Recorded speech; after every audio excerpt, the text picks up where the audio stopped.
Sir मैं Yes, please do. नमस्ते sir. नमस्ते ma'am. Please take your seat. Thank you sir. Renu, जी sir. Renu Hindi में बात करें? Yes sir, Hindi. हिंदी।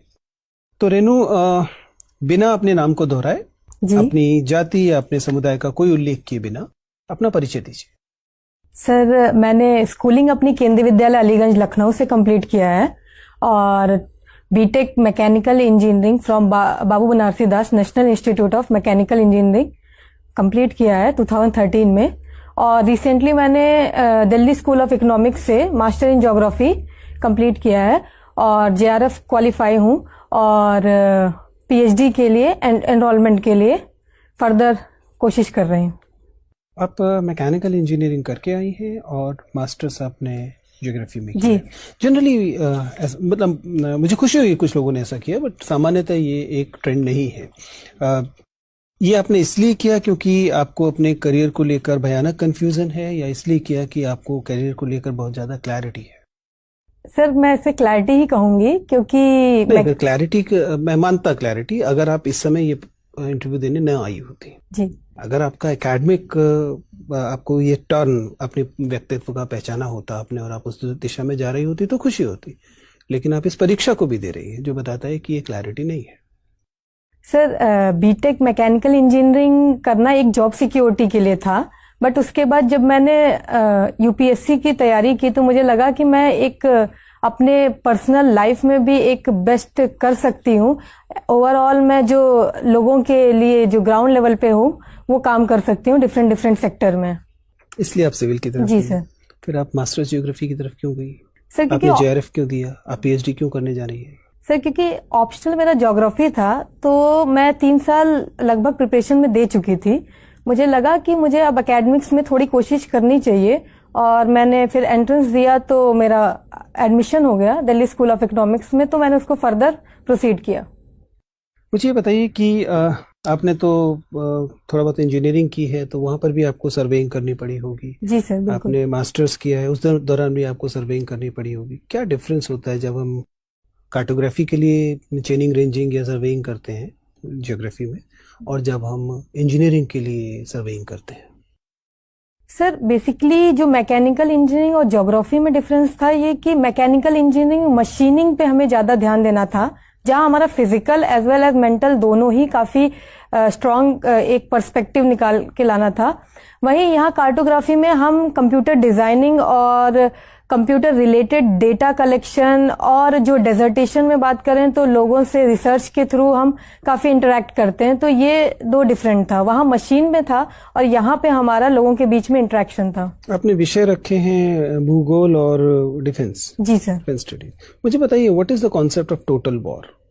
संपूर्ण युद्ध क्या है? सर, वॉर को दो भागों में डिवाइड किया गया है। One is limited war, another is total war. किसने दिया कॉन्सेप्ट? सर, क्लॉजविट ने कहा था ये।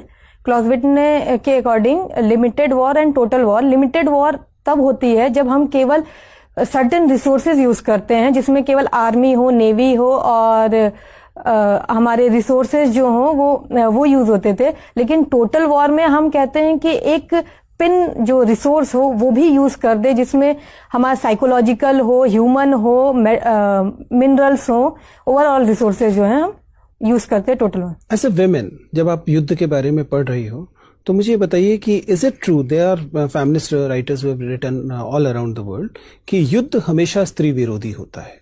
किसी भी पक्ष से युद्ध हो रहा हो उसकी कीमत अक्सर स्त्री की देह पर या स्त्रियों को चुकानी पड़ती है। Do you agree as women that no matter what the purpose is, but war will always be anti women? Sir, जहां तक मैंने अभी तक देखा है या एक्सपीरियंस किया है और पढ़ा है, इससे मुझे ये पता चलता है कि वुमेन ने भी काफी पार्टिसिपेशन किया है वॉर में। वुमेन के लिए एंटी तो हम नहीं कहेंगे वॉर, क्योंकि But there is no war recorded which has not resulted in rapes of women, of exploitation of women and use of women in so many ways. Sir, ये कहा जाता है कि वुमेन वल्नरेबल होती हैं वॉर के time पे, but other side देखा जाए तो जो वुमेन है उनकी सर्विसेज जो मेडिकल हो, आइदर वो खाना बनाना हो या बैक साइड जो हम कहते हैं कि जो पीछे से सपोर्ट करती हैं, वो बेसिकली वुमेन ही करती हैं और उनका फुल सपोर्ट होता है war. Give me a few facts. CM Yogi Adityanath की कॉन्स्टिट्यूंसी कौन सी है? सर गोरखपुर। विधानसभा कॉन्स्टिट्यूंसी गोरखपुर है। गोरखपुर एक लोकसभा कॉन्स्टिट्यूंसी है। ओके सर, अभी तक तो गोरखपुर पता है मुझे। कितनी विधान परिषद सीटें हैं उत्तर प्रदेश में? Sir sorry, Vidhan Parishad is council. हाँ, legislative council. Council is 404। Okay, और विधानसभा? सॉरी, लेजिस्लेटिव असेंबली इज 404 और council is not sure sir. Not sure.